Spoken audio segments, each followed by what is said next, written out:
নমস্কার বন্ধুরা, অঙ্কিতা গল্প স্টুডিওতে তোমাদের সবাইকে স্বাগত। আজ হাজির হয়ে গেলাম সাহিত্য সম্রাট বঙ্কিমচন্দ্র চট্টোপাধ্যায়ের কালজয়ী উপন্যাস রজনী নিয়ে। আজ আমি পড়ব রজনী উপন্যাসের অমরনাথের কথা প্রথম পর্ব। তো চলো শুরু করা যাক। আমার এই অসাধ জীবনের ক্ষুদ্র কাহিনী লিখবার বিশেষ প্রয়োজন আছে। আমার নিবাস অথবা পিত্রালয় শান্তিপুর। বর্তমান বাসস্থানে কিছুমাত্র স্থিরতা নেই। আমি কিঞ্চিত লেখাপড়া শিখেছিলাম, কিন্তু সে কথায় কাজ নেই। সাপের মণি থাকে, আমারও বিদ্যা ছিল। আমার বিবাহযোগ্য বয়স হলে আমার অনেক সম্বন্ধ এলো, কিন্তু কোনো সম্বন্ধ পিতার মন মতো হলো না। তার ইচ্ছা কন্যা পরমা সুন্দরী হবে, কন্যার পিতা পরম ধনী হবে। বাবা মারা যাবার পর আমার এক পিসি এক সম্বন্ধ আনলেন। গঙ্গাপাড়ে কালিকাপুর নামে এক গ্রাম ছিল। আমার পিসির শ্বশুরবাড়ি সেই কালিকাপুরে। সেইখানে লবঙ্গ নামে কোনো এক ভদ্রলোকের কন্যার সঙ্গে পিসি আমার বিয়ের সম্বন্ধ ঠিক করলেন। সেই সময় আমাদের বংশের এক প্রাচীন কলঙ্কের কথা কন্যাকর্তার কানে গিয়ে উঠল। সম্বন্ধ ভেঙে গেল। ভবানীনগরের রামসদা মিত্রের সঙ্গে লবঙ্গলতার বিয়ে হয়ে গেল। এর কয়েক বছর পরে এমন একটা ঘটনা ঘটল যা আমি বলতে পারছি না। পরে বলবো কি না তাও ঠিক করতে পারছি না। সেই তখন থেকে আমি বাড়ি ছেড়ে পালিয়েছি। নানা দেশে ঘুরে ঘুরে বেড়াই, কোথাও স্থায়ী হতে পারি না। কালের শীতল প্রলেপে সেই হৃদয়ক্ষত ক্রমে পুড়ে উঠতে লাগলো। কাশীধামে গোবিন্দকান্ত দত্ত নামে এক সচ্চরিত অতি প্রাচীন সম্ভ্রান্ত ব্যক্তির সঙ্গে আলাপ হলো। ইনি বহুকাল কাশীবাস করে আছেন। একদিন তার সঙ্গে কথোপকথনকালে পুলিশের অত্যাচারের কথা প্রসঙ্গে উত্থাপিত হলো। পুলিশের অত্যাচার ঘটিত অনেকগুলি গল্প বললেন।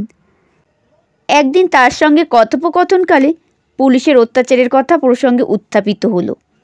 পুলিশের অত্যাচার ঘটিত অনেকগুলি গল্প বললেন। তার দুই একটা বা সত্য, দুই একটা বক্তাদের কপোলকল্পিত। গোবিন্দকান্তবাবু একটা গল্প বললেন। তার সারমর্ম এই: হরেকৃষ্ণ দাস নামে আমাদের গ্রামে এক খুব দরিদ্র কায়স্থ ছিল। তার একটি কন্যা ছাড়া অন্য কোনো সন্তান ছিল না। তার গৃহিণীর মৃত্যু হয়েছিল। সে নিজেও রুগ্ন। এর জন্য মেয়েটিকে নিজের ভাইকে প্রতিপালন করতে দিয়েছিলেন। তার কন্যাটির কতগুলি স্বর্ণালঙ্কার ছিল। লোভের জন্য তা সে কাউকে দেয়নি, কিন্তু যখন দেখলে মৃত্যু উপস্থিত তখন সেই অলঙ্কারগুলি সে আমাকে ডেকে আমার কাছে রাখলে। বললে যে আমার কন্যার জ্ঞান হলে তাকে দেবেন, এখন দিলে রামচন্দ্র তা আত্মসাৎ করবে। আমি স্বীকৃত হলাম। হরেকৃষ্ণের মৃত্যু হলে সে বেওয়ারিশ মরেছে বলে নন্দীভৃঙ্গি সঙ্গে নিয়ে দেবাদিদেব মহাদেব এসে উপস্থিত হলেন। হরেকৃষ্ণের ঘটি, বাটি, পাথর, টুকনি বেওয়ারিশ মাল বলে হস্তগত করলেন। কেউ কেউ বললেন যে হরেকৃষ্ণ বেওয়ারিশ নয়, কলকাতায় তার একটা কন্যা আছে। দারোগা মশাই তাকে ধমক দিয়ে বলেন, বেওয়ারিশ থাকে, হুজুর হাজির হবে। আমাকে তলব হলো। আমি তখন দেবাদিদেবের কাছে এসে যুক্ত করে দাঁড়ালাম। কিছু গাল খেলাম। আসামি শ্রেণীতে চালান হবে গতিক দেখলাম। বলবো কি, ঘুষোঘুষির উদ্যোগ দেখে অলঙ্কারগুলি সব দারোগা মশাইয়ের পাদপদ্মে ঢেলে দিলাম। তার ওপর 50 টাকা নগদ দিয়ে নিষ্কৃতি পেলাম। বলা বাহুল্য, দারোগা মশাই অলঙ্কারগুলি নিজের কন্যার ব্যবহারের জন্য নিজের বাড়িতে পাঠিয়ে দিলেন।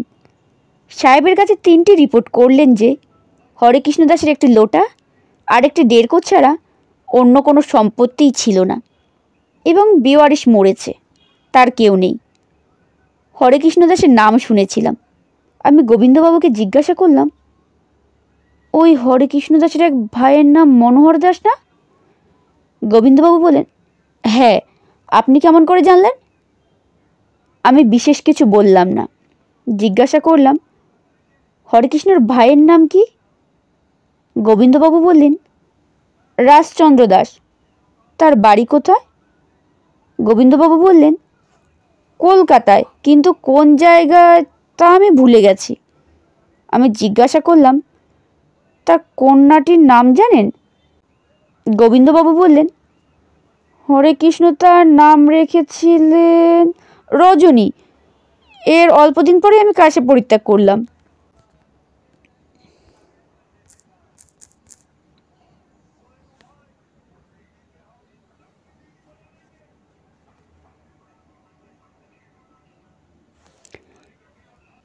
শেষ হলো অমরনাথের প্রথম পর্ব।